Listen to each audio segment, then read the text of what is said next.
everyone. Welcome to the first day of the second week of BCI 101 series, co-organized by Neurotech X community and the Center for Neurobiology and Brain Restoration at Skoltech.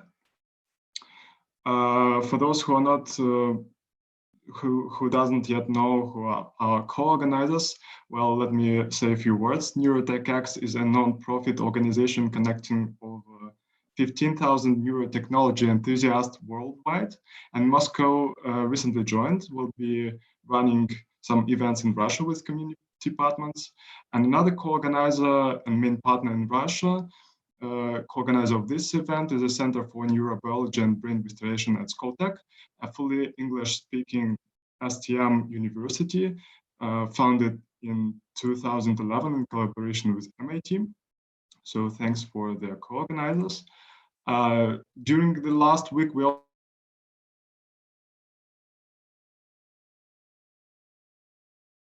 many thanks to our experts and of course you participants who drive, organizers and bombard people we invite with the great questions. It's amazing and very welcome to BCI 101. Thank you for your participation today. I'm glad to see those who has just recently joined the series. And during the last week, we also had a Neurobar, which will definitely be repeated on this week as well.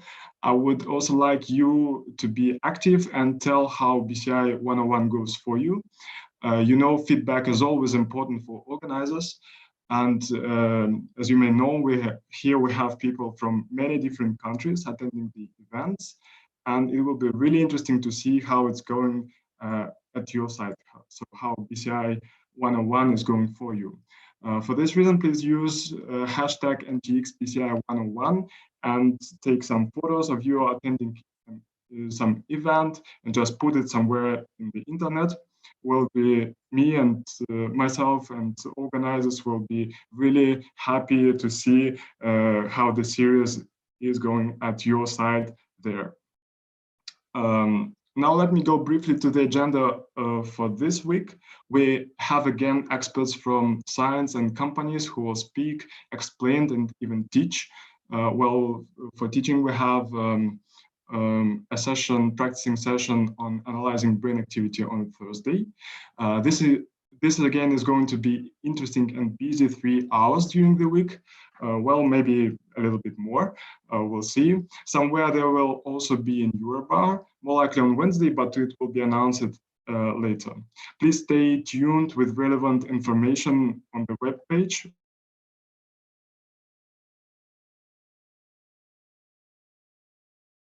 Lisa Okorokova, who is currently a PhD student at Professor Ben Smyer's lab at the University of Chicago. Lisa makes her research focused on the neural basis of somatosensation, such as senses of touch and proprioception, and also her lab is working on the micro-stimulation and feedback in invasive brain-computer interfaces. Lisa, could you please turn on your video so everyone can see you?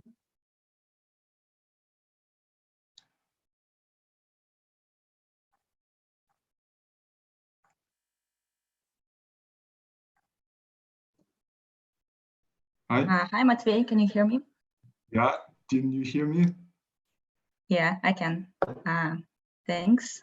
Thanks for the introduction. So okay. Can I take yeah. the stage Thank you now? for participation and preparation of this event today. Now, Akvita will be behind.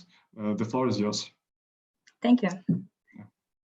So hi, everyone, and thanks a lot for this opportunity to be here. It's actually really exciting to see so many people interested in brain-computer interfaces, especially in these hard times now. And I'm really excited today to talk with an expert in his field, Fabien Lotte, about his research and experience in brain-computer interfaces. And in particular, we'll be talking a lot about the interaction between the human and the machine, and in particular, how important the human is in brain-machine interfaces. So we all know that BCIs are very heavily based on technologies, the hardware and the software, and it often seems like the better the algorithm and the better the technologies are, the better the BCI would be. But is it actually the case? And is the human actually responsible for improving the quality of a BCI? So talking about this topic, I would like to introduce our expert today, Fabien Lotte. So he's a professor and a director of INRIA Bordeaux Sud-Ouest in France. He's working on brain-computer interfaces, in particular on pattern recognition, brain signal processing, and on user training in BCI.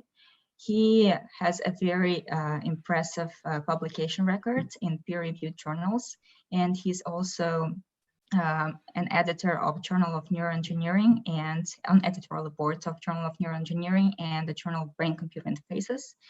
And on top of that, he also has time to write books, and he has helped edit 2 books on brain-computer interfaces, Brain-Computer Interfaces 1, Foundations and Methods, and Brain-Computer Interfaces 2, Technology and Applications.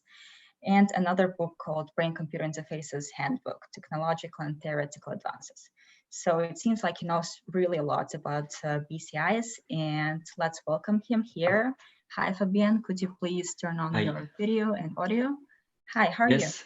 Hi, Lisa. Can you hear me? Can you see me? Yeah, I can. Great. How are you doing there? Fine, thanks. Thank you very much for the very nice introduction and for the invitation.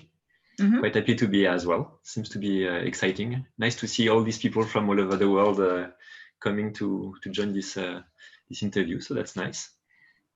Yeah, awesome. So this talk will be structured as an interview. I'll be asking you questions, and you're free to answer in any way you want. So you can show slides or just talk to me about it. And also a request to all the participants, if you're on Zoom, you can actually ask questions directly in Q&A section in the interface. So please post your questions throughout the talk, and I'll be reading through them and maybe integrating them into our talk. Also, if you're on YouTube, there is also a commentary section. Please ask your questions there as well. So let's start. And to break the ice, I would like to start with a somewhat personal question to you, which I always like asking established professors and professionals in their field. And in particular, could you tell us a bit more about how you got into BCI? Like, what made you excited about it? Why do you wake up every morning thinking about it and wanting to do research in this field? So what made me start into BCI? So actually it was many years ago. I think I first heard about BCI, maybe it was 2003, something like that. So, wow, that's a long time ago. And so I was a master student at that time, and I was doing something completely different. I was not even planning to do a PhD or to do research at that time. I was just looking for a master internship. And actually I was doing at that time a computer vision. And when looking at what the lab was doing at that time, I saw that there was an advertisement for a PhD position in brain-computer interfaces. I had no idea what BCI was at that time. So I saw this advertisement, and that was actually quite exciting to me to see that you could actually at least do research into controlling something with your mind, hopefully, well, with your brain at least. And that you could, actually the position was for using brain-computer interface to interact with virtual reality. And I have to confess that I am a geek. I like video games, I like science fiction. So obviously when they talk about BCI for virtual reality, I was like, wow, I want to do that. So I was just in the first year of master. So the next year I approached this lab to ask them whether I could do my master thesis with them. And I did. And so I started to work on signal processing for BCI, and I love that. And that's how I finally started a PhD in BCI for virtual reality. And so that was 16, 17 years ago. And since then, I'm only working on BCI. So that was, I didn't regret that. That was fun. That's great. Fun. Could you describe your first experiment you did? The virtual reality one you talked about. So at the beginning of the research, I was mostly working on EEG signal processing and offline analysis. But the first real experiments we did were quite simple. What was the very first one? So the first one with virtual reality, was probably one on the Star Wars team. So the idea is that we had a virtual environment with an X-Wing. No, it was a TIE fighter, sorry, a TIE fighter, a spaceship from Star Wars. And the idea was to use the force to actually lift the TIE fighter using the BCI. So actually it was a very simple BCI based on imaging foot movements. And so when you perform foot movements, you can measure the change in EEG amplitude, in EEG power in the beta band. And actually, we were measuring the beta rebound, so the increase in beta power that appears after you stopped doing or imagining a foot movement. And so actually the spaceship was actually moved away, lifted with an altitude that was proportional to the strength of the beta rebound. So the stronger the beta rebound, the higher the spaceship was lifting. So it was all in a Star Wars environment. So that was quite fun. It was completely useless, but a lot of fun. Well, I can definitely see how you can be excited about it, though.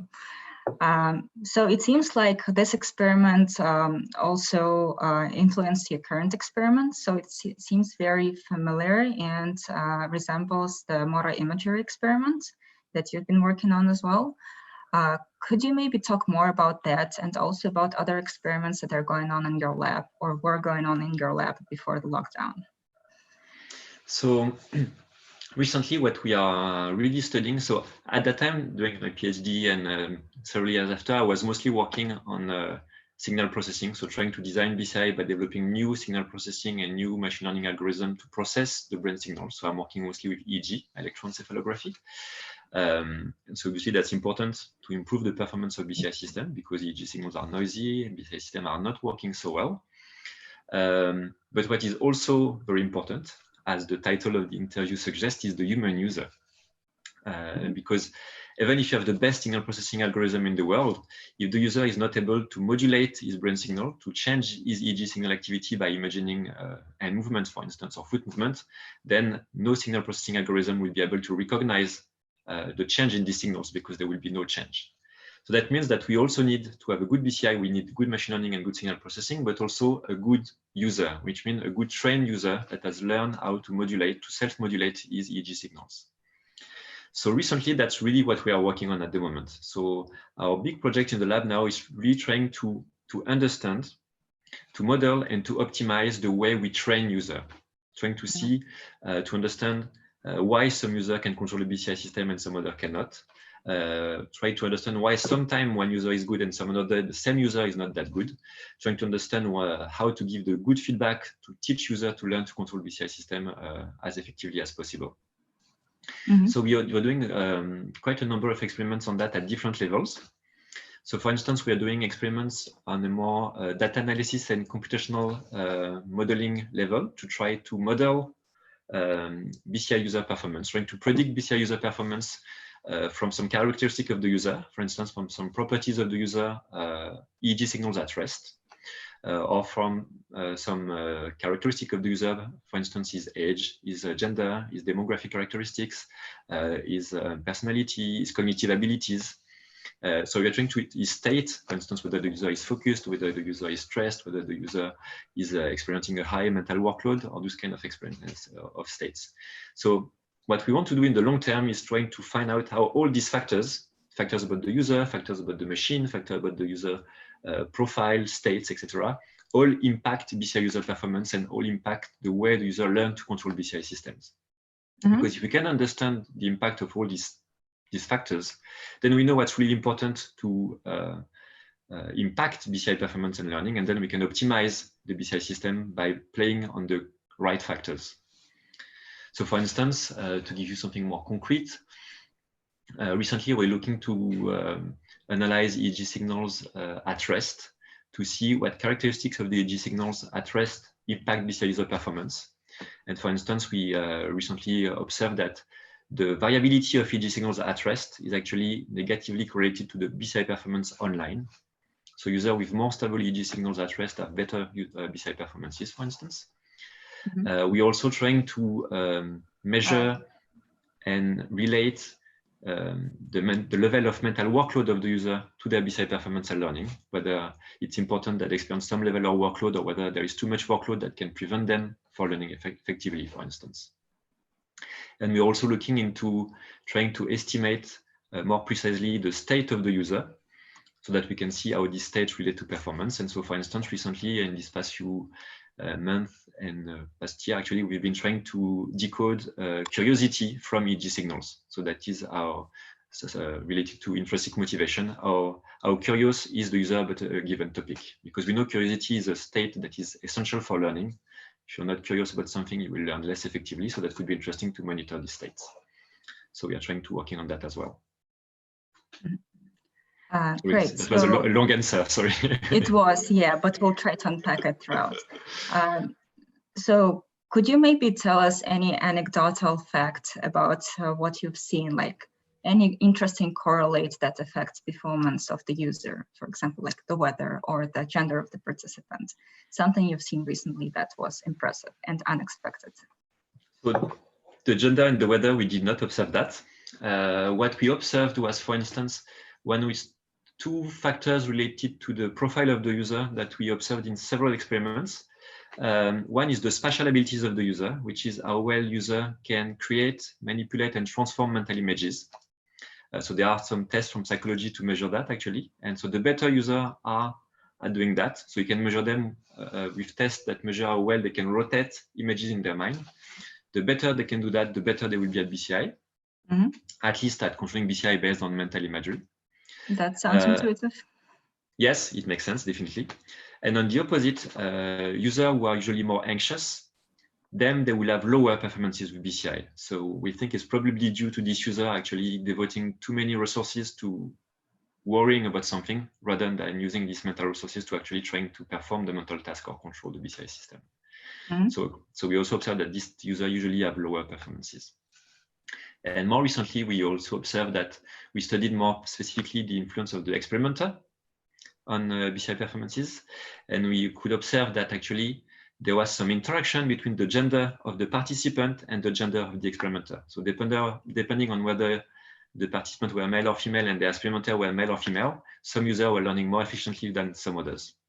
So it seems, but it needs to be confirmed because it's just one experiment. So we had not too many experimenters, but it seems that with women experimenters, people tend to learn better or to have better performances. Both male and female? Yes, but in the different ways. So male were having higher performances globally. Women were not the same, but they were learning more effectively with women experimenters. But again, it needs to be confirmed because there were many different other factors that change across experimenters. So maybe the male experimenter were not as nice as the female one. I don't know. But it seems that the experimenters has an effect, which is interesting. That's fun, but that could also be related to many other confounding factors that are related to personality of the experimenter. Yes, exactly. So I cannot say for 100% that it's definitely the gender of the experimenters, but the experimenters had an effect. Yeah. Okay, that was a fun fact. All right, so there is this well-established concept of a non-responder in the BCI.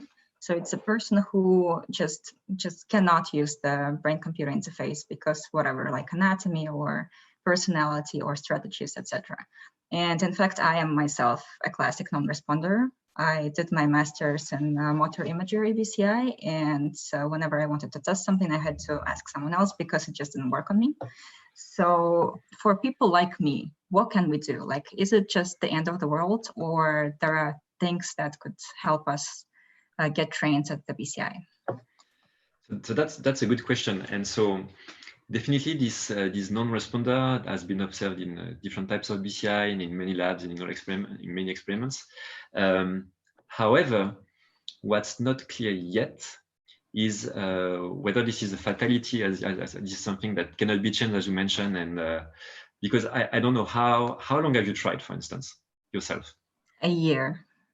A year, really? Yeah. Wow. I mean, not daily, and things have been changing throughout the experiment, so that could affect learning. And I didn't say I was totally at chance. I was like at 60% for 3 classes, which is above chance, but still. That's much higher. Yeah, that's not a non-responder, actually. Yeah. Okay, thank you. I feel much better now. No, 60% does not sound great, but for non-invasive BCI and 3 classes, that's not too bad, actually. So what would you estimate to be a really good performance with the state-of-the-art technologies? So as you mentioned, actually, it really depends on the user. Because there's a lot of variability between users, with at least with non-invasive BCI, but probably also with invasive BCI. From the same types of BCI, you can really go from chance level to almost perfect classification performance.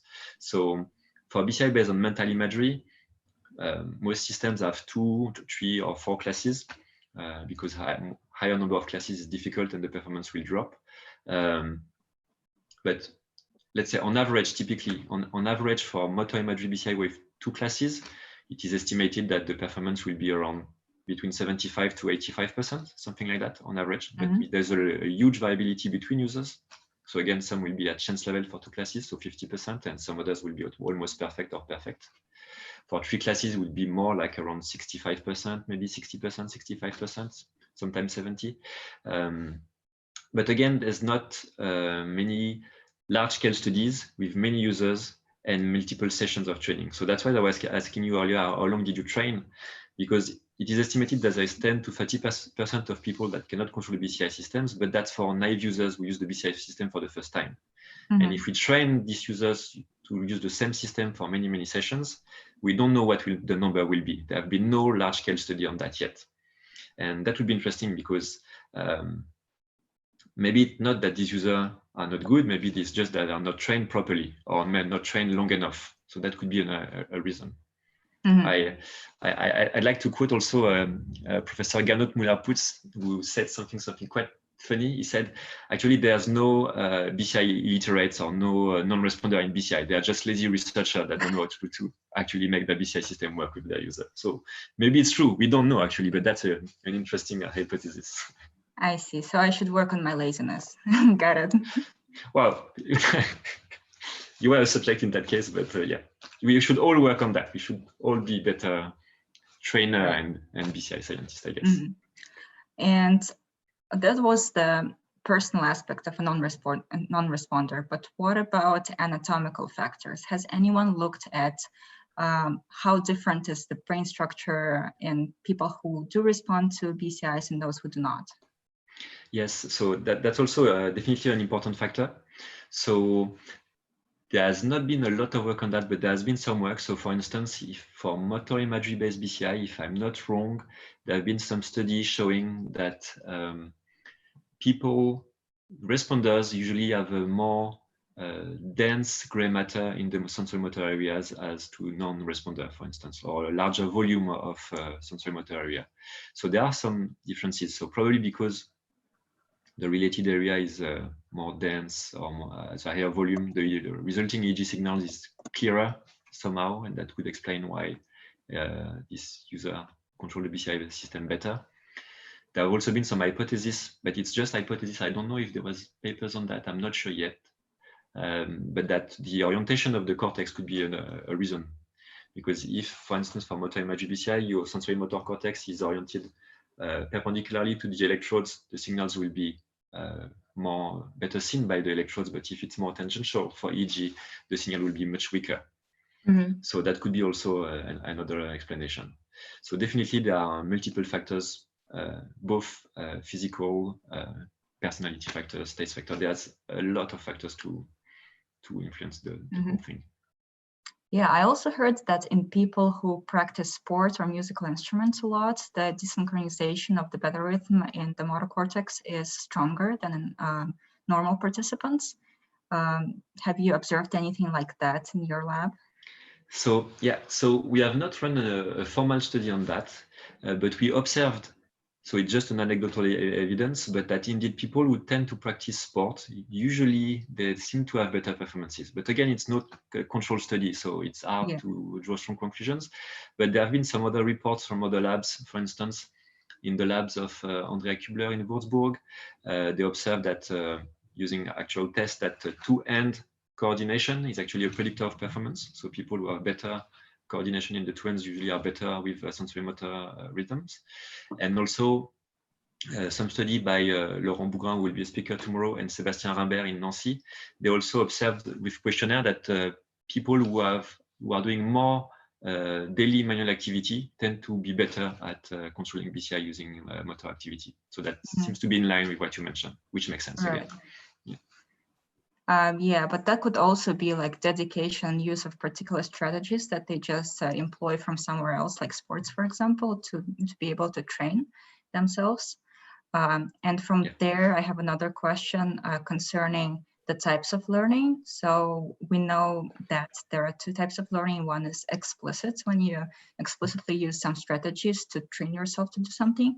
And another is implicit, when you're subconsciously like trying to rely on your body. And both of those are used like in sport, music, and etc., all other types of learning. Do you know anything about that in terms of BCI training? So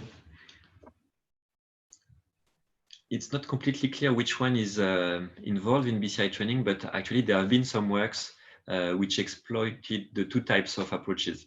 So especially in the, I would say in the first days, old days of BCI, of non-invasive BCI, for instance, the lab of Professor Volpo was relying on operant conditioning. So user has to learn how to modulate their EEG signals, their mu rhythm, for instance, and they could do in whichever way they want. So it could be either explicit or implicit. And on the opposite, there was the Graz approach by the lab of Professor Pucheler in Austria, in which they were instructing users explicitly to imagine movements to also modulate the mu rhythm. So both approaches have been explored, and it seems, and it's observed in many labs, that even if you start with an explicit approach, at some point it becomes kind of an automatic skills, and users are not relying on explicit strategy anymore. So even if they consciously perform mental imagery at the beginning, after several sessions of training, when they get used to control the BCI system, they don't explicitly think about motor movement. They can just control the cursor using and modulate their brain activity. So there seems to be switching from explicit to implicit control, or strategy at least, maybe not control, but strategies. Okay. So there are a few questions popping up in the chat, which I'd want to read to you. Yes. One of them is concerning comparing different participants. So I'll just read out the text. Using EEG signals in a given experiment, what is the best way to compare fairly the signals of different participants? I mean, is there a gold standard to normalize and compare responses of EEG signals?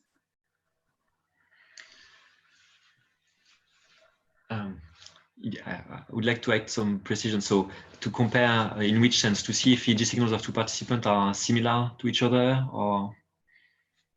I guess. Let me check the question. Because definitely, as I mentioned, there's a lot of variability between users. So far, most BCI systems are designed on a user-specific way because there are differences across users. So if you want to compare them, you can definitely normalize the signals. So there are different ways to do that. You can do the simple Z scoring, for instance, so make all channels with a unit variance, zero mean and unit variance, for instance. But that's very raw somehow. So if you want to compare EEG signals across users to, for instance, build user-independent classifiers, there are other techniques. One that I like recently and that I used in several experiments is based on Riemannian geometry. So essentially, the idea is to represent your EEG signal using covariance matrices, and you project the data of each subject so that the average data is the identity matrix. And so in this way, you can put all the data for all subjects to the same location around the identity matrix, and they become more similar to each other. In this way, you can actually design classifiers across multiple subjects, for instance, or across multiple days for the same subject, because even one subject will change across days. So that could be one way of doing that. But so is it actually helping, or it's just a way to generalize? So so myself, I try it mostly to design classifier that works better across multiple days. Because if you build one classifier, one BCI system for one user on one day, the same classifier may not work on the next day. And so if you use this kind of techniques, you can have a classifier that is more stable across days, and so you will have overall better performances. Yeah, so from there raises another question. So it's clear where the variability comes between the subjects, but what about within a subject? So why does the performance change between days? So one thing I can think about is, for example, if you're doing an EEG experiment, the EEG cap might sit in a slightly different position, so the signals differ. But what else affects the performance between days? So definitely the EEG cap position is one thing. Maybe the EEG impedance, maybe the gel is not exactly the same, so you'll have more or less noisy EEG signals. And definitely there's a lot of change due to the user signals anyway, because one day the user will be more tired than another day. He will be maybe more focused on the task. He will think about some other things. He will imagine different strategies. He will be learning So because he will be learning, the EEG signals will change. So essentially anything that the user could do or think or experience or sense will change the EEG signals. So that's why it's so variable. And actually, so there's a lot of variability we want to avoid. And so that's a job of the machine learning and signal processing to reduce these variabilities. And also the user is learning to produce EEG signals that will be even more stable and clearer with training. But this training will lead also to some variability. So we need to adapt to that in some way anyway. Okay, good. So there's in the chat, there's also lots of interest in technologies and machine learning in particular, even though we're talking about humans, but it still seems that it's impossible to make a BCI without technology. So let's briefly talk about that too. So one of the questions is about a method called common spatial patterns. So I assume we'll have to talk about that a little bit as well, so that people are familiar with it. Yeah. So the question is, do you think common spatial patterns based methods of feature engineering for EEG will be replaced by deep learning algorithms, CNNs or RNNs? Good question. So I guess, so that everybody can understand the details, since it's getting technical, maybe I can give a brief introduction to CSP and these types of techniques. Yeah, sounds good. I guess not. Okay, so maybe I will show some slides in that case. Perfect. I actually have some slide on this, because that's actually something we have been looking at. So actually I can, okay, I will share my screen soon. Sorry, let me, okay, I have to share my screen first. Okay.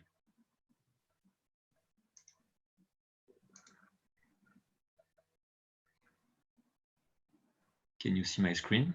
Yeah, we can see lots of slides. Okay, perfect. So I can move on to the correct one. So just let's start at the beginning, maybe for those of you who are not too familiar with how machine learning and EEG signal processing for BCI works. So the idea is that typically we follow a typical pattern recognition approach, in the sense that we start with our EEG signals, our raw EEG signals, for instance, EEG signals corresponding to imagine left hand or right hand movements. That's the example I show on these slides. And then we will process the signals in different ways. So one step is spatial filtering, which means that from the different EEG sensors that we have, we will combine them using usually a weighted linear combination into a new signals that will be a linear combination of the original signals. And that's very important, because in EEG, what we measure on the brain, on the scalp actually, is actually a blurred picture of everything happening inside the brain. So when the signals coming from within the brain travel through the skull, the skin, etc., they are blurred, they are smeared. And so one source signals will be visible in multiple EEG sensors. So that's why we need to collect these signals from multiple sensors to actually try to reconstruct the source. And so the algorithm that was mentioned in the question, the common spatial pattern, is one type of spatial filtering. So just after, I will give a few explanations of how it works. So that's an important step in EEG-based BCI. Then we typically do some frequency filtering. So we filter the EEG signal in some specific frequency bands. So for instance, if we want to detect imagine hand movements, we'll typically use the brain rhythms known as mu and beta that are typically between 8 to 30 Hz. Then we extract some features. So typically the power of the EEG signals in those bands for these spatial filters. And then we'll devote that to a classifier machine learning algorithm that will learn to classify different EEG signals. So I don't know if I should get into the details of the linear discriminant analysis classifier, or maybe I will skip that. But for the CSP that was mentioned in the question, the idea of the CSP is that you will learn some spatial filter. So meaning we'll learn which weight to give to the different channels before combining them, so that the variance of the spatial filter signals is maximal for one class, for instance, left hand movement, and minimal for the other class, for instance, right hand movement. So that's what you see on these slides actually. So you see in green, these are areas in which the user was imagining right hand movement. And in red, that's moments in which the user was imagining left hand movement. And so these CSP filters, the first line is one filter which maximizes the variance for left hand movement. You see the signals have a higher variance for left hand movement, and minimize it for right hand movement, small variance for right hand movement. The other spatial filter, the other CSP filter, is the opposite, maximal variance for right hand movement, minimal variance for left hand movement. So by doing that, actually, you can really maximize the difference in band power between the two classes, the difference in variance. And so that helps to classify EEG signals. So I skip the math.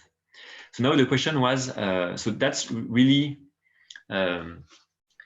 kind of a gold standard algorithm for BCI, for non-invasive BCI. So it's not new. It has been proposed, I think, back in 2000 or something like that. So it's 20 years old now, but it's so there have been extension of it and improvement of it. So, but it's still used a lot, especially online, because it's simple, but it's efficient.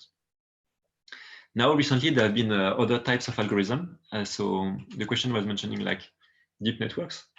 So I'm skipping that, blah, blah, blah.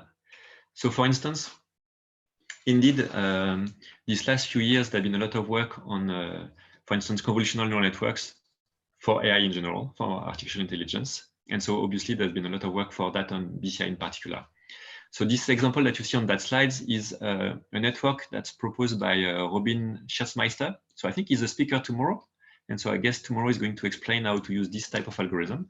So maybe I don't give too much information, but essentially what you should know is that this type of algorithm actually is learning the spatial filter and the temporal filter in the network in a global and end-to-end way. So that's quite interesting. So is it going to replace CSP?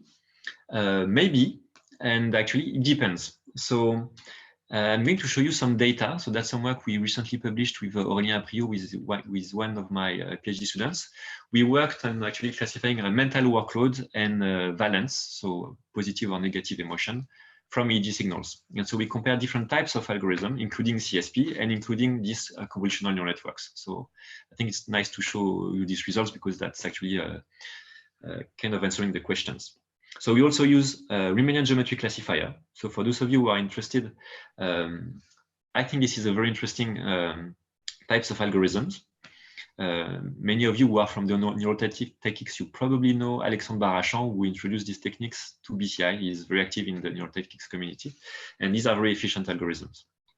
So just to give you some examples, in that work, we try to classify mental workload, for instance, so low versus high mental workload, high effort or low effort, either with a subject-specific classifier, so an algorithm trained on the data from this user and tested on other data from the same user, that's in red, or in blue, you have subject-independent classification, training the classifier on multiple subjects and testing the classifier on another different subject.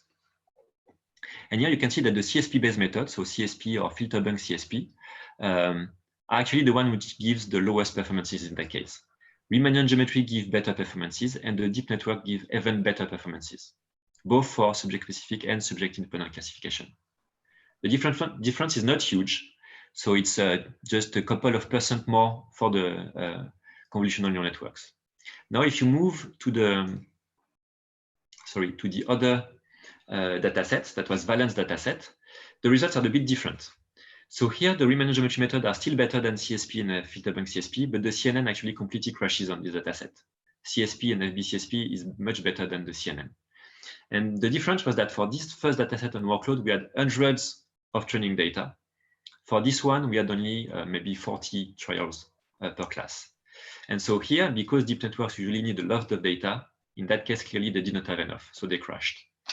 So that means that deep network could be useful, but they need a lot of data. And often in BCI, we don't have a lot of data because we cannot ask our user to perform thousands of times the same task before you can build a BCI system. You can ask them to do that a few dozens of times, maybe 100 times, but that's already a lot. So that's why usually for BCI, we need techniques that can learn from very few data. And it's quite interesting that this Riemannian geometry technique, actually, they work very well, both if you have a lot of data or a small number of data. So I would bet that CSP is going to be replaced by Riemannian geometry classifier rather than with deep network techniques. But then we don't know what will happen in the future because deep networks is still quite new. So maybe if we had more data or a better algorithm that can learn from fewer data, then that could be different. But for the moment, that's what we observed. I hope it answers the question. Thanks for showing the slides. It was very informative. And since we started talking about complicated methods, including deep learning, let me ask you this question that I think is my favorite question for everyone who does BCI. In particular, do you think that a good BCI is a BCI that does the job well, like in particular does the thing with very high classification performance, or is it the BCI that we can understand well, that we can, for example, explain based on physiology? So that's a good question, and I would say the answer is it depends. It depends on the application for which you want to use the BCI. So if you want to use the BCI to control an application like a video game, for instance, or even maybe a speller, what you want is that the BCI works. So you want the BCI which is to be as accurate as possible. So in that case, that may not matter so much what the BCI is doing, as long as the accuracy is high. Now, if you want to use the BCI for stroke rehabilitation, for instance, to use the BCI to rehabilitate some subjects that are paralyzed from one hand, and may use the BCI actually to stimulate the damaged brain area, to tap on brain plasticity to improve recovery. In that case, that's very important that you know what your BCI and your classifier is doing, because what you want to do is you want to guide the user to actually involve the damaged brain area and use the damaged brain area as much as possible, so that it will help to recover. So in that case, you want to make sure to know what your BCI is doing. So if you just apply your BCI system on data and learn whatever it is, maybe your BCI system will use other brain area and signals from other channels or other frequency bands than the motor area of the user. And in that case, maybe that will not help for your rehabilitation because you're not stimulating the damaged brain area of the user. Or at least you're not helping the user to actually use it, which is what you want to do for rehabilitation from a theoretical point of view. So in that case, it's very important that you understand what you're doing. So that's why I would say, depending on the application, and also for research, you want to know what the BCI is doing, obviously, because you want to make sure that first you are really doing BCI and not relying on artifacts like, for instance, muscle movement from the forehead or blink signals or something like that. So for research, for some clinical applications, you really need to know what your BCI system is doing. If you're not doing research, if you don't care how it works and you just want to control something as well as possible, in that case, that's fine. You may have a black box. Mm-hmm. Sounds good. So there will be a few poll questions in Zoom. If you're using Zoom, please answer the questions. I think they're fun and they're about the future of BCI. So Matvey, would you mind posting the first one? And there will be two more coming along. Yes. So the question is, would you rather drive a car using a BCI connected to your brain or an AI algorithm that's based purely on measurements from like sensors and video cameras? And Fabien, we can talk more about what you think is the future of BCI, in particular non-invasive BCI that you are working with. Could you maybe give us some hypothesis of what's going to happen in the next like 10, 20 years? What's going to change in technologies and applications? So that's a tough question, but an interesting one. So what's going to change? So obviously I don't know, but what is likely to happen in terms of application? So hopefully what we need is definitely more reliable BCI. So I think most of the research work and development work will be on trying to develop more reliable systems. So that means definitely trying to develop better sensors, because EEG is what it is. You are using EEG, but definitely the signals we get from EEG is very noisy. It has a very low spatial resolution, so it's clearly a bottleneck in the performance of BCI systems. So that's why there are more and more people working on designing new sensors that can detect brain activity in different ways, using optical signals, using ultrasound signals, and many different ways. So hopefully that could be one way BCI will be improved. So maybe we'll get new sensors that will be much more reliable and much more precise. So that could be one way BCI will be better. From a scientific point of view, I think in the next 10 to 20 years, what I hope we will observe, and what we need to observe, is that we will know much more about what we are doing. Because I think a lot of what we do is very experimental. It's really based on trial and error. We try something, we try an algorithm, we try a new way to train users, and we see what happens. But we have very few models and very few theories that they can explain why it's the case. So we still don't fully understand the BCI non-responders, as you mentioned. We don't fully understand the variability between users, the variability within user. We don't fully understand how users learn to control BCI system. We don't fully understand why sometimes we misclassify EEG signals. And so we really need to understand all that.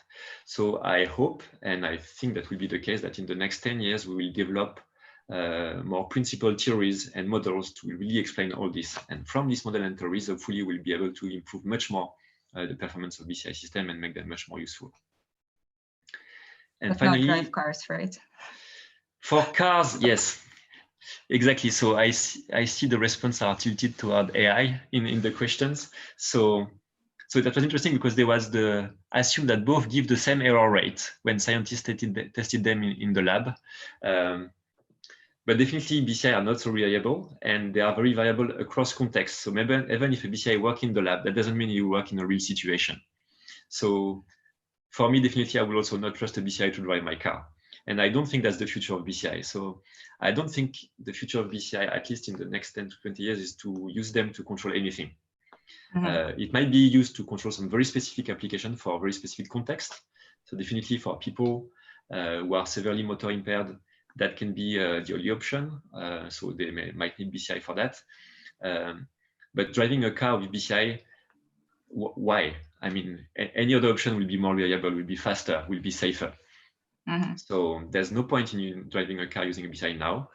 And for many other applications, it's the same. So maybe for video game, that can be an additional control because that would be something fun to do. But as the main control, that would be very frustrating because again, it makes a lot of mistakes. So for assistive technology, definitely it makes sense. Then I mentioned earlier stroke rehabilitation, and I think we'll see more and more the use of BCI for rehabilitation, motor rehabilitation, but also cognitive rehabilitation, using BCI to guide user to modulate their brain activity in some ways that will help them to recover from some disease or impairments by stimulating. Since we've been talking a lot about translating research from normal participants to impaired ones, could you talk more about how this is done in practice? So I assume most of your research is done in like normal subjects like you and me who do this just for fun. But what about people who actually need brain-computer interfaces? Yes, there was a last application I wanted to mention, but I'll go back to it after because your question is relevant at that stage. So definitely, most of my work is with healthy users without any motor impairments. So this last year, we started to work with actual motor impaired user. So last year, we had the chance to participate to the Cybathlon competition in Graz in Austria, which is actually an online BCI competition in which tetraplegic users are actually learning to control a video game using a BCI. So it's a racing game. So that was quite an interesting experience to do that. And definitely there are some differences between healthy users and motor impaired users. Not necessarily all the time. So it really depends on the user, again, depending on why the user are motor impaired, what are their pathologies. So sometimes even motor impaired user can use motor imagery, can still work for them, but maybe not all the same or not in the same ways. So definitely, you need to adapt your BCI system to your subject in any case. So when you want to go toward clinical application, I'm not the best one to talk about clinical application, but from my little experience on that and from all the papers I have read on the topic, definitely you should consider the user experience, the user preference, and not only the machine side. So again, the user is very important. So you need to talk to your user. You need to see what he likes, what he wants, what's convenient, what's efficient and effective for that user, and what is satisfying. So it's really important to consider all these factors and not just the machine. And can I go back to the last application? Please do. Sorry for interrupting you. No, it's fine. No. And I think so. What we are going to see more and more in the future is the last type of BCI we have not mentioned so far, which is called passive BCI or neuroadaptive technologies, that is using BCI not to control something directly and voluntarily, but using BCI to monitor brain activity, to monitor, for instance, I was showing earlier, a mental workload, for instance, or maybe some form of emotion, attention level, error perception, maybe curiosity. There's a lot of mental states that we can more or less well decode from EEG signals, and that can be very useful for many applications. So that can be useful, for instance, to adapt the content of any application to the state of the user. So an application that is not controlled using a BCI, for instance, any human-computer interaction. That can be interesting, for instance, for education, to adapt the content of the training exercise you give to people according to their level of attention or their level of mental workload, so to make sure that what you give them is neither too difficult nor too easy, so so that it's neither frustrating nor boring. So they have the right level of difficulty at all times, so that they can learn as efficiently as possible, for instance. It can be used for neuroergonomics, that is using estimate of mental states from the user to objectively assess the ergonomic qualities of interfaces, for instance, to make sure that in the cockpit of a plane, the pilot will be able to perceive the different sensors, the different alarms, and that the cockpit is well designed so that they can pilot the plane safely. So I think we'll see more and more, and we are already seeing a lot more of this in the community, and there will be a lot more application and research and companies on these topics in the next years. Okay, cool. Matej, could you share another question, please? So we have another potential question about possibilities of brain-computer interfaces. And while he's doing this, let's talk about something else. Maybe let me read a few questions from the chat, because there's lots. Would you like to have one about memories or cyborgs? Let's do memories. Okay. Yeah, so we talked about translating BCI to patients, but there is also lots of questions coming up about like wearable BCI and BCI you can take home, and all those, you know, user applications for people like you and me. Could you comment more on that? Like, where are we going with that? Are dry EEG electrodes good for anything? And what are the potential applications of these technologies at home? So definitely there's more and more. So more and more companies, both research companies and consumer grade companies are actually now providing dry systems. So it's getting better and better. You can record now EEG signals that are reasonably good with dry sensors, so without the need for any gel. So far, it's still not as good as gel-based electrodes, so the quality of the signal will be usually lower, and so the performance of the resulting BCI will be as well lower. So obviously, since the performance with gel-based systems is already not high, that means it will still be even lower, so that could be a problem. But that's still very interesting because we will be able to do many more experiments much faster with many more people, and as you said, at home. So especially now these systems are very cheap, so anyone can get one. Software-wise, there's a lot of open source solution. So that means that now BCI, and I guess everybody in the neurotechnics community knows that, but because we have open source software, open source hardware, and very cheap hardware, now everybody can learn and experiment with BCI at home. So I mean, that's why many more applications and many more ideas will be created. That's why there's a lot more companies now and startup companies starting to do BCI research and BCI products. There's also a lot more work now with sensors that are like kind of tattoo electrodes or electrodes that you can put around the ear or in the ear. That's also quite interesting because that's very portable. And actually you can monitor some mental state of the user for that. So I think that's interesting. Maybe on one side for home-based rehabilitation based on BCI. So for people who have motor or cognitive deficit, that could be one way to do much more intensive rehabilitation at home. So that could be good for rehabilitation. And also for all the application I mentioned on passive BCI, that's also very interesting because that means we can have a lot of new application at home that can be based on monitoring these various mental states. So again, I mentioned education. That could be a new way to learn at home. And learn more efficiently using BCI system at home. That could be also for work to optimize the workflow based on user attention, error detection, etc. So I think, and also video games again, and many other applications. So yeah, that would be interesting. And also because many more people will be using BCI, we'll have a lot more data, and that could be also interesting to learn more about BCI and improve BCI. Yeah, since you yourself mentioned that it's going to be so widespread and people can even use it at home, there is a logical question that comes with it is, how ethical is it? So with invasive interfaces, for example, it's clear that we have to think a lot about ethical concepts like, is it safe to implant technologies in the brain of humans? Do they agree to that? What are the consequences, etc.? But what about things like non-invasive EEG and wearable EEG at home? What should they think about? Is data sharing okay? Is like data collection okay? Do we need to consent of people, etc.? Could you please comment on that? Definitely, that's an important question. So I think now there's three main questions that are very actual. So obviously we sometimes read about the ethical problems of mind reading, but I don't think it's a real problem because BCI are way too far from that. So that's okay. But the real question is, as you mentioned, for instance, the safety and security of the data. So because definitely we need the consent of the users. So far, there's not so much laws on that, and many companies can do whatever they want. In Europe, we have the RGPD law, which is quite interesting for that, because that means our EG data belong to us, and so companies have to ask us explicitly our consent to use our data. So that's good. But the question is what they will do with the data, and so it needs to be very clear that when we use commercial products or even non-commercial products with BCI at home, what will be done with the data, whether it will be stored somewhere, whether it will be processed in some way.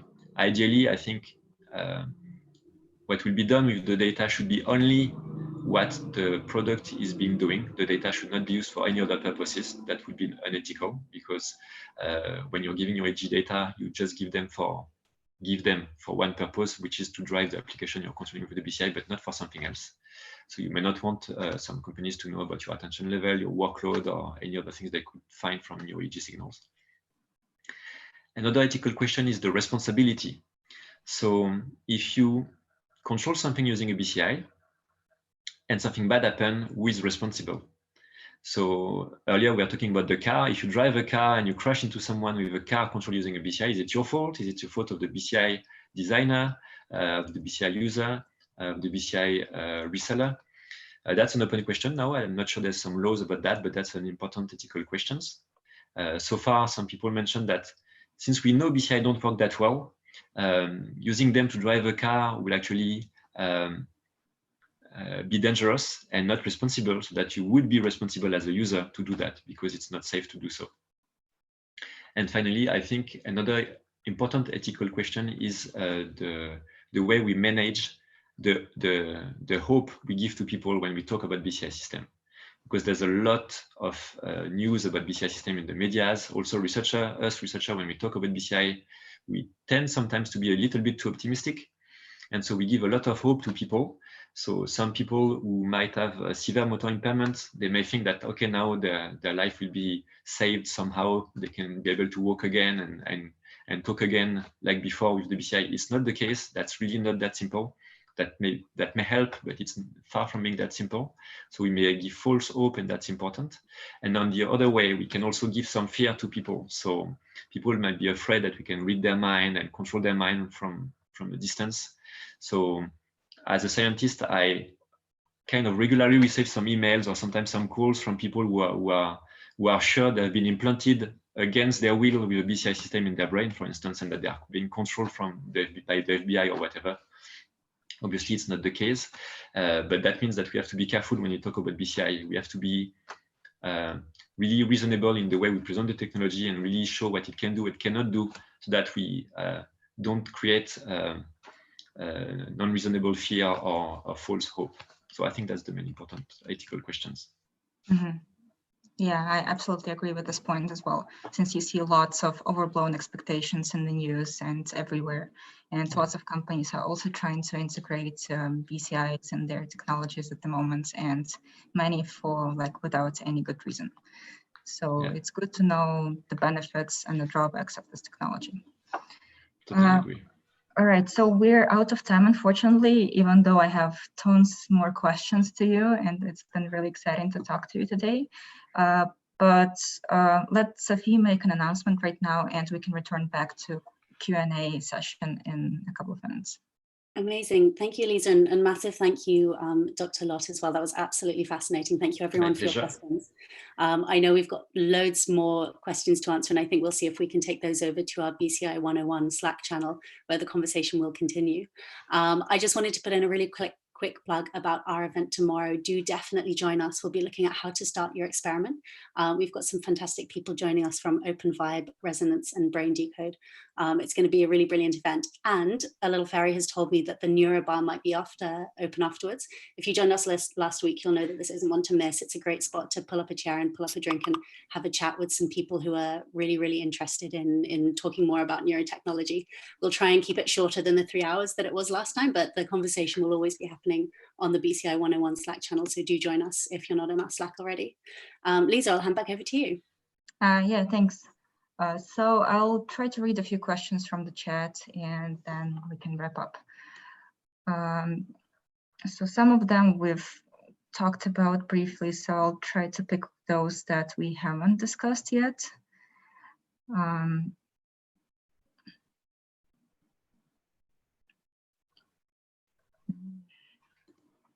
Sorry, there's lots.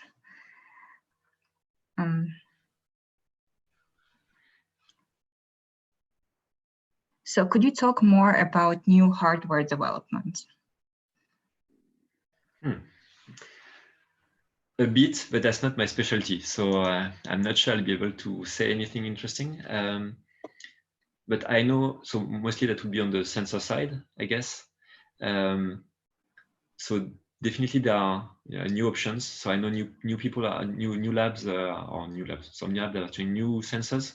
So I know some work on, for instance, ultrasound imaging of brain activity, which seems quite interesting. So far, I think it has only been tested on animals, but it gives quite interesting measure of brain activity. Recently, there is Surjo Suekada that have been testing these. I forgot the name, but it's some kind of portable MEG. I'm not sure what. Really, it's not my specialty, but there have been these new sensors that, like, would give you same kind of resolution and same kind of both spatial and temporal resolution as magnetic magnetoencephalography, which is obviously better than EEG, but it's a huge device, super expensive, absolutely not portable. But now there have been some work with some sensor that seems to be able to do maybe something similar as to MEG, but in a portable way. So that could be very interesting to try that. I know there are attempts to make a portable MEG as well, like a much smaller machine than the one that's currently in use. Yeah, definitely. And also, as some people, I recently saw some company trying to develop the kind of mini fMRI as well, and mobile ones. So that could be something interesting to see. So I don't know the performance yet, and again, we need to see, but that's interesting direction. Yeah, in terms of technology, maybe you can answer this since you're dealing with EEGs a lot. So in your personal experience, increasing the number of channels on the EEG cap, does that help to improve performance of the BCI in any way? Or there is like a limit, a saturation effect that's at a certain level? That's a good question. So usually it helps. So we try to add some sensors. It's not that having more is necessarily better, but having more enables us to select the best ones. And so if we don't use all of them, we might not find the best ones. So far in some experiments we did, usually with more channels, it's better. But probably there's a limit. So I never did BCI experiment with more than, at least online, with more than 48 channels. So I don't know what will happen with 64, 128, 256. I would guess it will. There will be some saturation effect because with EEG, there's a lot of blurring effect, of volume condition effect. So meaning that very close sensors will measure very similar signals. So you don't expect that adding many more will add a lot of more information. But again, there have been not so many tests, so might be worth looking. But from a practical point of view, that's hell to add so many sensors. So you need to put the cap on, and so if you spend 1 hour to put the cap on before using the BCI, your subject is already dead before you start. So yeah, that's a pain. I know it is. From personal experience. All right, so another interesting question. During the experiments for BCI stroke rehab, is it better to ask the stroke patient to perform motor imagery or attempt to move? So typically we would ask them to attempt to move. You can ask them to perform motor imagery, but it seems that attempted movement may be better, and actually you have no reason to ask them not to try. Because in that case, the goal is not to have them to use a BCI system, a real BCI system that is not based on real movement, but you really want them to actually involve as much as possible the motor area that has been damaged by the stroke. So in that case, you have more chance to do that if you ask them to actually try to move. And if they can move, that's okay, because it will also involve the damaged bone area. So in the few experiments we did and in the work I've seen, many people ask them to actually move, if they can. Yeah, another question from me, but it also resonates from some of the questions I see here, is could you talk more about the importance of neurofeedback in training the participants? So in particular, if you feed them any information about what their body is producing, their brain or their muscles or their heart rate, anything like that, could they improve performance, and by how much? So if we talk about pure neurofeedback, purely based on brain activity, actually the way we train user to control BCI system, at least based on mental imagery, is a kind of neurofeedback, because we show them actually, maybe I can show some slides on that. That could be. That would be great. Let me find my slides again. Yes. So let me move to the, where is that? Okay. Here. So this is the typical way we train BCI user to learn to control motor imagery-based BCI system. So we ask them to perform left or right imaginary movement. So you will see this arrow, it points left to the user to imagine left-hand movement, and you see this bar moving left or right. So if the bar moves left, it means the BCI system has recognized left-hand movement. If it moves right, it means the system has recognized right-hand movement. And the longer the bar, the more confident the BCI system is in the recognized class. So this is a form of neurofeedback, because actually this bar is actually the classifier output. So it's actually related to the EEG features of the user. So it's one form of neurofeedback. And so without this type of feedback, the user won't be able to learn, or will learn much slower. So it's very important that they get this type of feedback to learn and to improve to control the BCI system. So that's the very basic way. Actually, we could show that it's really not optimal for many reasons. From a practical point of view, we could show that many people cannot learn some skills with this kind of feedback. And from a theoretical point of view, this type of learning actually does not satisfy guidelines from educational psychology of or human learning theories, for instance. Because this feedback, for instance, does not tell you anything about why it was correctly recognized or not. It's also not adapted to the user profile, not adapted to the user states or skills. So it's not optimal. But this is a form of neurofeedback, and this is really needed for BCI. So I don't know if you want, but I can show you some other types of feedback we have been exploring. But to answer your... Okay. Maybe very briefly, since we are running out of time. Yes, maybe just let's an easy one to understand. For instance, yeah, rather than having visual neurofeedback, we also explore vibrotactile neurofeedback. So instead of having this bar moving left or right on the screen, we could give tactile feedback. So the user will wearing some gloves and they will perceiving vibration on their hand left or right, which is another form of neurofeedback. And because user, cool. Yes, we liked it actually, yeah. And because this is a motor task, it's also better because you get a sensory motor feedback for a sensory motor activity. And so we could show actually that by giving this type of feedback in several experiments, the performance were higher with the BCI system. But what was interesting is that actually it's better to start with visual feedback and then add the tactile feedback afterwards, so that the user can learn how to interpret the feedback first, and then move on to a more complex feedback, which is both visual and tactile. So you need to learn also about the feedback, for instance. So there's different types of neurofeedback you can explore for BCI. So when exactly the hand is vibrating? When you're doing the right movement or wrong movement? So essentially in this case, so the first video, there are multiple tactors. And so essentially you were feeling the vibration moving on your left or right hand, depending on whether the left or right hand was recognized by the BCI system. And the more far left or far right the vibration was, the more confident the BCI system was in the recognition. Mm-hmm. So you could feel either the vibration on the right or the wrong hand, depending on what was recognized by the BCI system. Mm-hmm. Is it, out of curiosity, is it creating any sort of confounds on the muscle of the hands that could contribute to desynchronization, for example?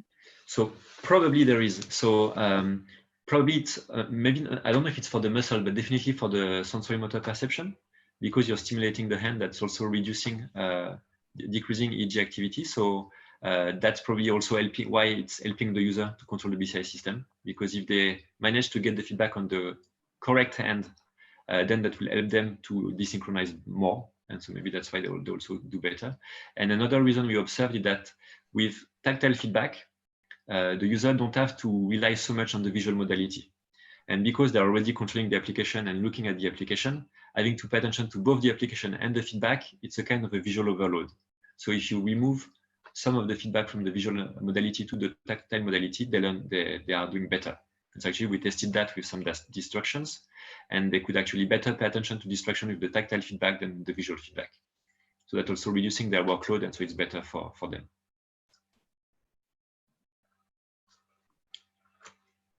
All right, so let me go back to the chat questions. Another one related to CSP. Is it possible that for the workload experiment where FB, CSP, and CSP failed, a feature like signal variance is not as informative as, for instance, power, like alpha band power, for instance? So actually, with CSP, so we look at the variance indeed, but we look at the variance of bandpass filter signals. And so usually we bandpass filter the signals in multiple bands like alpha or beta. So the variance of the bandpass filter signals in alpha is the power of the signals in alpha band. So these features might be the same actually, depending on which band you filter the signals with the CSP of FB-CSP. Yeah, because the bandpass filter signals has a zero mean, so the variance of the signal is exactly the power of that signal in that band. So I don't know if that answered the question, but definitely for CSP, it's only looking at the variance. And so there might be other features than variance or power, which are very similar. And so some other people have been looking, for instance, as synchronization between different sensors or different areas. So how the signals from different band area vary together. And that's also informative. There have been some work on measure of complexity. Yeah, different types of features that you can explore. Band power is the most used, but definitely we need to look at other features because it's far from being perfect. Okay, and a follow-up on CSP. Is it possible to distinguish more than two classes in CSP? So with the basic CSP algorithm is just for two classes, but you can definitely, there have been extension on more than two classes. So for instance, you can look at the work of Professor Moritz Grosse-Ventrup. He designed an extension of CSP for multiple classes. And otherwise, you can still use CSP in the either 1 versus 1 or 1 versus the rest cases. And so use multiple CSP to combine all these CSPs in the multi-class version. So it's still possible and fairly common to use that also for multi-classes. Another technical question. Are there any specific Riemannian geometry transfer learning techniques? Yes, there are. So the one I mentioned earlier on trying to project the data of each subject onto so that the mean covariance matrix is the identity matrix is one. And it's quite efficient. So there are some papers on that. You can look at the work notably coming from the lab of Marco Congedo. Recently, there's been Pedro Rodriguez from that lab also, who did a PhD exactly on that, on transfer learning for Riemannian geometry.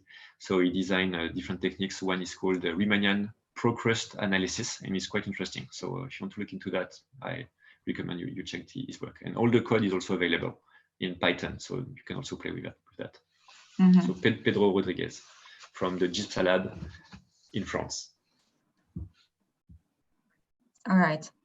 And there was one question I lost sight of, but that was about the theories of consciousness. Could you talk more about the effects of consciousness and BCI training, and does it have any influence on how well the participant is working or not, and has anyone even looked at it? What do you mean? What aspect of consciousness? I mean, how conscious is training to use the BCI? Okay. I guess we kind of talked about that when we were talking about implicit learning. Yeah. So, as I mentioned, usually at the beginning, people tend to rely consciously and explicitly on some mental strategies, but definitely at some point, it becomes kind of automatic, and they can do it in a much more unconscious way, or much more like a transparent way. So the same way we learn to drive a car, at the beginning we have to pay explicitly attention to everything, and when we choose to drive a car, it can be fully automatic, and we don't pay even attention to what we do anymore. So it seems like BCI is the same. You can check that, for instance, the more users trained, the more they are able to multitask and do some other things at the same time, and talk to people, for instance, well, or at least listen to, maybe not talk because of the artifact, but listen to people while they use the BCI system more easily, for instance.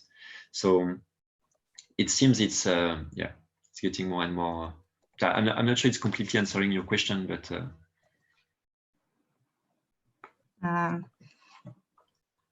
yeah, sorry, I'm trying to contact the person who asked the question about consciousness because I lost it. All right, but I think we need to wrap up eventually. And people are really want to talk to you in Neurobar. If you would be able to attend it, that would be really great. So that's tomorrow evening, right? Yeah. Yeah, I'll do my best to be there. Seems like nice to chat with something to drink. So.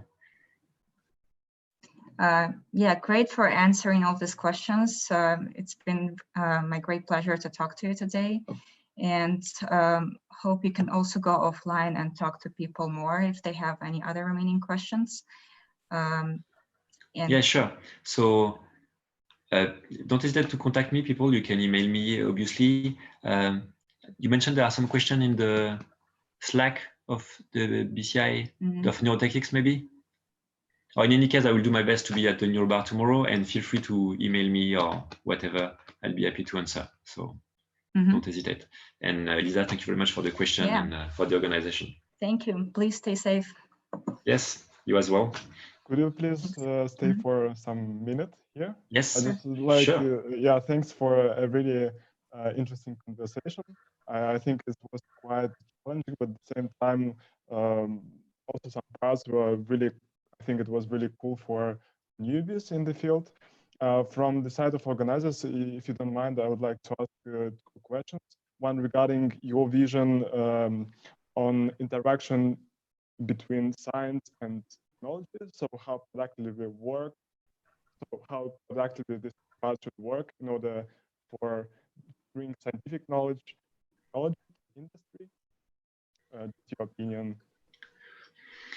So for BCI in general, so yeah, definitely, I think, and I've really witnessed that this last few years, there's been a lot more companies going into BCI recently, especially this last couple of years. And just this year and last year, many more companies have been contacting me to do a joint research project or for expertise or something like that, which I think is good because that means there will be a lot more progress. Oh, sorry. I cannot hear you.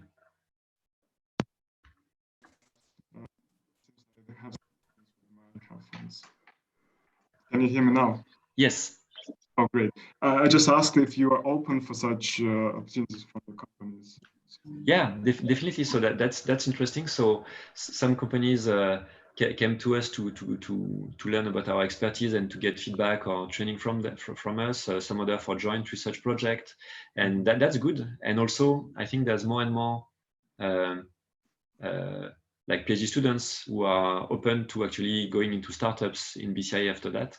So I know. So I'm working at INRIA in France, and we are really encouraged to not only do fundamental research, but also to transfer in some ways what we do to the society and to companies.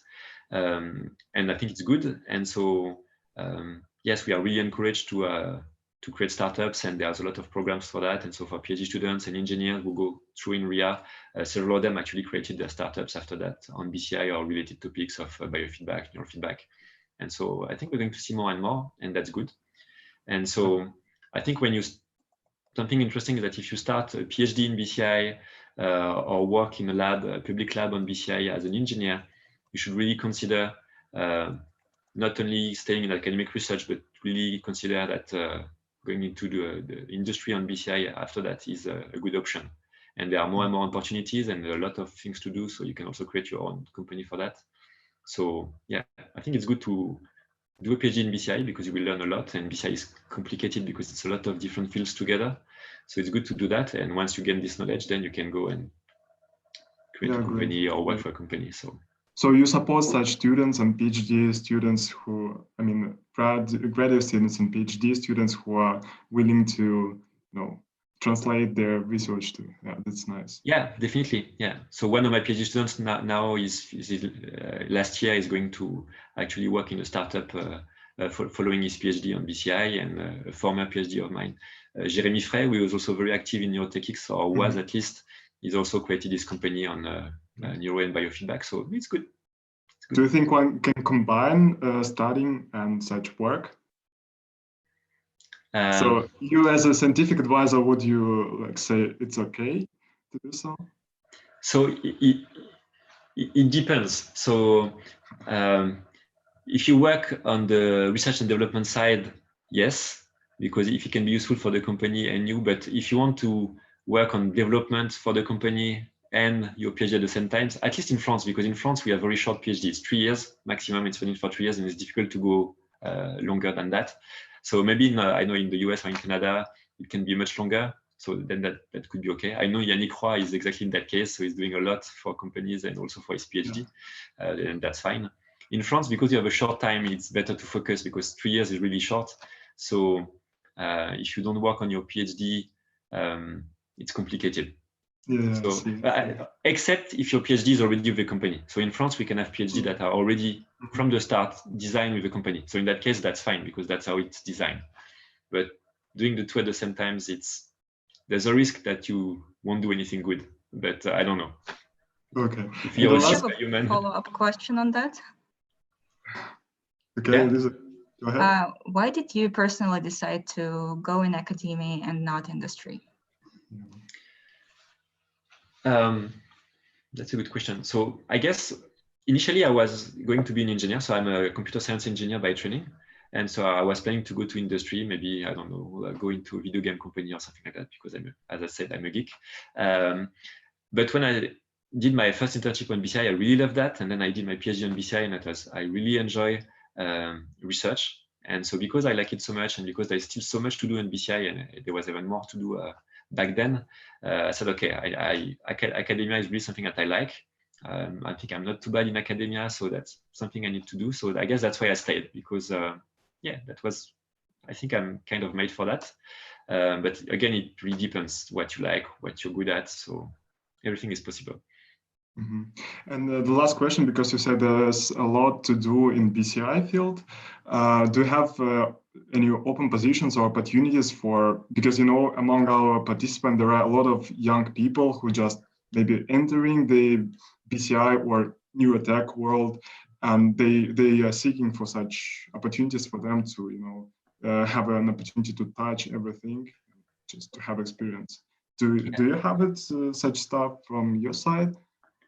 Like open position or internships, yeah, or anything, yeah. Summer practicing.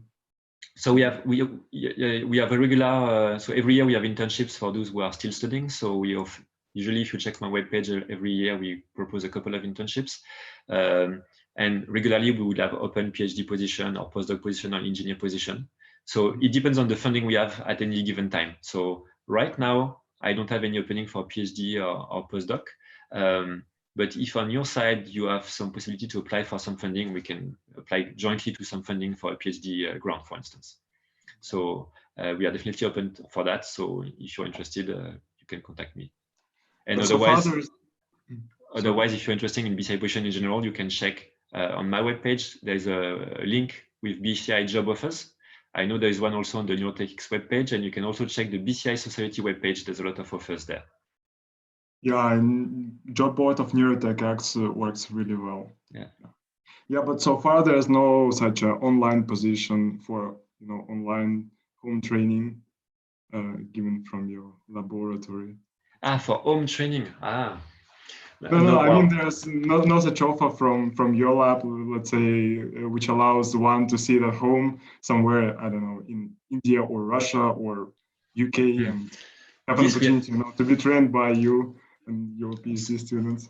So a remote internship like that, we have not done that yet outside of France. So now maybe that will change with the situation and the confinement and everything.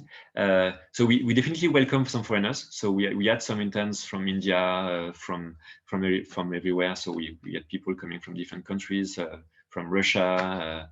We have from Iran, from Israel, from Japan. So we really welcome people from everywhere. So that's fine. But usually, so far at least, that may change due to the situation. But they were coming to the lab actually to work with us. So. Okay.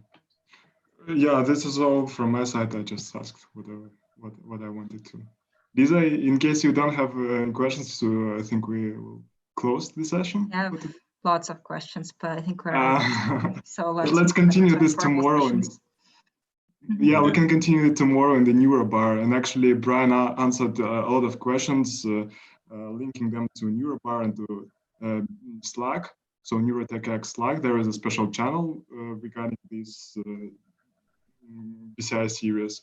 So yeah, they'll be answered there. Thanks again to both of you. My pleasure. Thank you very much for the organization. Yeah, hopefully we'll see you tomorrow in the NeuroBar. Yeah, don't forget, a drink is a requirement for everyone. Yes, that's no problem. The difficulty will be to choose just one. So I'll be there tomorrow.